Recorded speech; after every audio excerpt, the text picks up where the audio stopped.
फिर एक टाइम आएगा जब आपको पेंशन पे गुजारा करना है, रिटायरमेंट की ज़िंदगी गुजारनी है, पर रिटायरमेंट उसे मिलेगी जो सर्विस करेगा। जो सर्विस ही ना करे वो रिटायरमेंट मांगे तो उसका कोई माना नहीं है। अजीज दोस्त, वक्त की रफ्तार को आप समझें। बहुत सारे लोग ऐसे होते हैं जो वक्त शनास नहीं होते। बंदे को इब्नुल वक्त नहीं होना चाहिए, लेकिन उसे वक्त शनास तो होना चाहिए ना।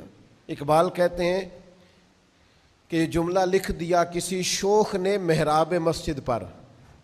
कहते हैं वक्त था जिहाद का, वक्त था मैदान में निकल के दीन का काम करने का, और एक सूफी साहब नफल पढ़ रहे थे अंदर। वक्त था मैदान का और ये था मस्जिद में।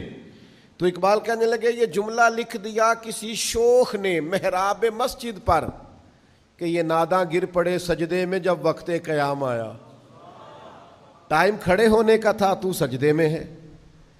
जब टाइम सजदे का हो तो सजदा ही ठीक है, लेकिन जब वक्त क़याम का हो फिर क़याम करेंगे।